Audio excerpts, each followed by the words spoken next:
Hello and welcome everyone to today's lesson, which is all about nouns. Let me share my screen with you and share the lesson. Okay, so nouns are divided into several categories. We have common and proper nouns. We have singular and plural nouns. We also have countable and uncountable nouns. So let's have a look at what we mean by common or proper nouns. So common nouns are words for types of things, people, and places. For example, company, founder, country. These are what we call common nouns. A common noun is not capitalized. You don't start a common noun with a capital letter, only a small letter. And in a sentence, a common noun usually comes after an article, a, an, or the, or another determiner. What is a proper noun? A proper noun is the name of specific things, people, and places. For example, company is the common noun, and the specific noun in this context would be Apple. Founder is a common noun, and the specific example for this common noun is Steve Jobs. And the common noun is country, and the specific proper noun is America. Basically, it's the name of someone or something, right? Now, a proper noun is always capitalized, so you must always start your proper noun with a capital letter, but it does not come after an article or a determiner. So our example sentence is Steve Jobs was the founder of a company called Apple. I think this distinction is very clear for you. And a small common mistake that I sometimes see is adding a determiner or an article to a proper noun. Make sure you avoid that. So we never hear things like the Steve or an America. These are names. They stand alone, right?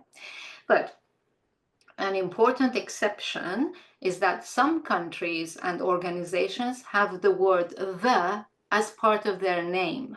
So the is not here a separate article or determiner, is part of the name, like the United States, the Netherlands, the United Nations, or the BBC. Okay, I think that's quite easy to categorize the difference between common and proper. Now, under common names, we come to two other categories. One is plural and singular nouns. So obviously you understand that a common noun can be just one, singular, or more than one, plural. Let's look at singular common nouns first. When they are singular, they must have an article or a determiner before them. This is the most common mistake I hear. So if your noun is one of many, then it needs an indefinite article, that's a or an. For example, Bob is an IT specialist and works in a bank. Now, if this noun, common noun, is specific, then it needs the definite article the or another determiner, for example, our or that. So example, Bob is the only one, the IT manager at our bank, a specific bank. So how do we, what are the common mistakes that can happen here? And they are common, is saying things like, Janet is manager. Manager is a singular common noun. There must be something before it. So you can say Janet is a manager, is our manager, is the manager, but not on its own. Another example of a mistake is saying there is apple in bag. You can't say that. You need something before a singular common noun. There is an apple, indefinite article, in the bag, or in my bag, or in that bag. So, as you can see, there are two indefinite articles, a or an. How do we choose which one? And I think you all know this. When a singular noun starts with a vowel sound, we use the indefinite article an instead of a. So we have an apple, an egg, an ice cream, an orange, an umbrella, an hour, because the H is not pronounced here, it's a mute H, so hour, an hour. And also be very careful. Sometimes we see a consonant letter like X, but if you think about it, X begins with the sound E. So an X-ray, not a X-ray. Or M, an MBA degree. Right? So always think of the sound, not necessarily the letter. So a very important note here is that when you see sometimes the vowel letters O and particularly U or sometimes EU, sometimes they don't have a consonant sound, they have a semi-vowel sound, in which case you must use a. So it's a university and a one-way trip. Right? So this is all to do with phonetics, not so much grammar. And while we're on the subject of phonetics and pronunciation, let's also look at the pronunciation of the definite article, the. The definite article is always the, whether your word begins with a vowel or a consonant sound, but the pronunciation is different. So before a vowel sound, like the letter O sounding like O, orange, it's the. Your pronunciation of the letter, the definite article is the orange, the umbrellas, the MBA degrees, right? But if it's before a semi-vowel or a consonant sound, it's not pronounced the, but it's pronounced the. So the one-way trip, the university, the managers, right? So it was a little side just for the pronunciation of definite and indefinite articles. Okay, the next point to do with singular plural nouns is that we have some irregular plurals as well. You have to be aware of them. Now, most singular nouns become plural when we add an S to them. You know that. An apple, 2 apples, S. A manager, many managers. But as you all know, there are also a few irregular plurals that are not formed with the letter S. I have listed the most common ones here for you. A person, 2 people. A child, many children. A man, several men. A woman, some women. A foot, both feet.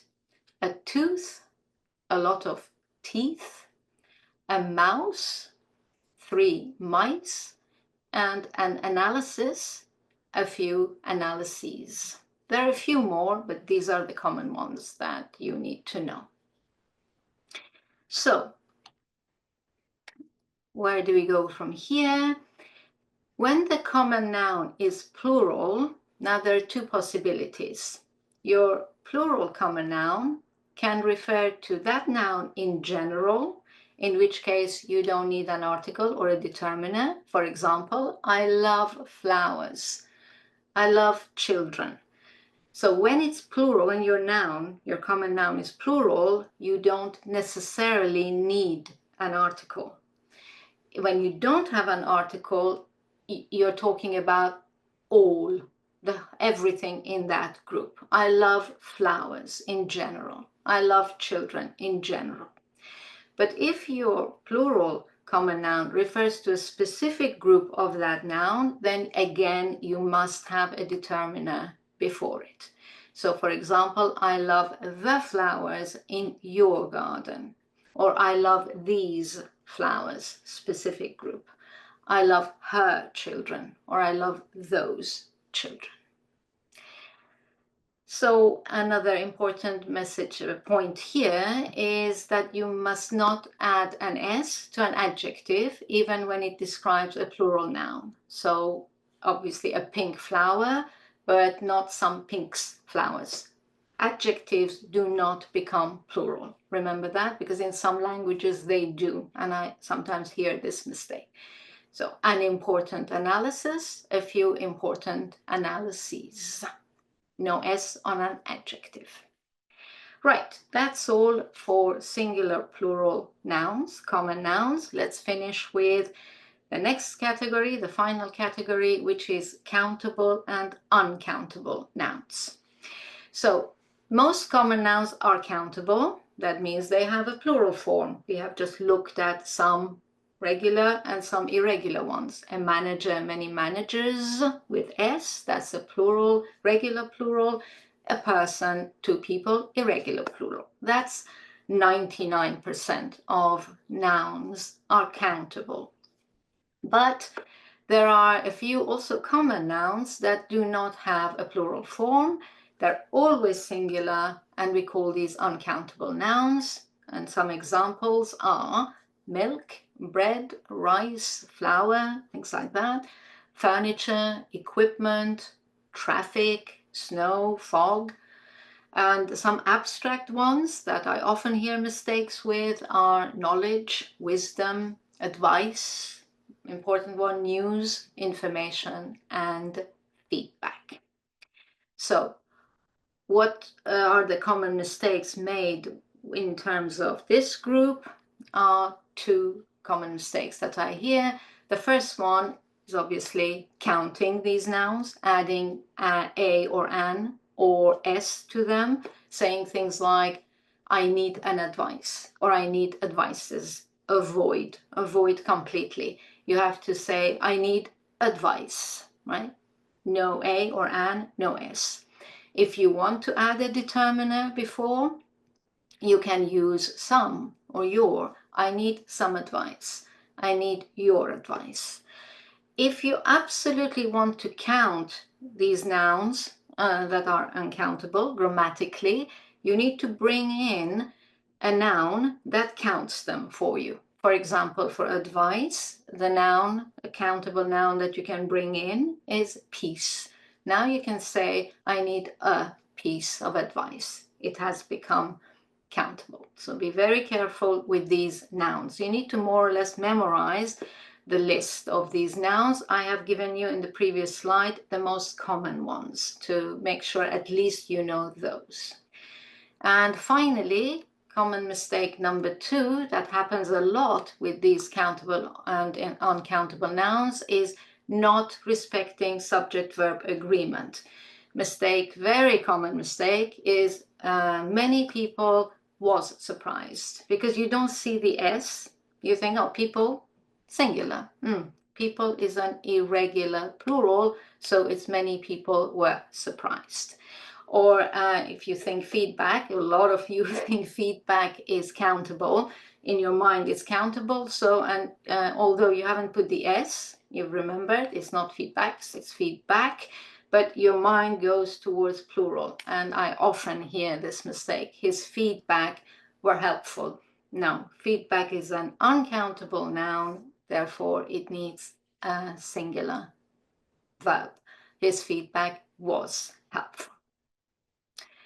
Right, that's the end of this review session, review lesson on nouns. I hope it has clarified the differences between proper and common nouns, singular and plural nouns, especially reminding you that there are some irregular plurals, and finally countable and uncountable nouns. I hope you've enjoyed this lesson. For more on this topic, click here. Remember to also check out my complete online course, and don't forget to like and subscribe. Thank you for watching and happy studies!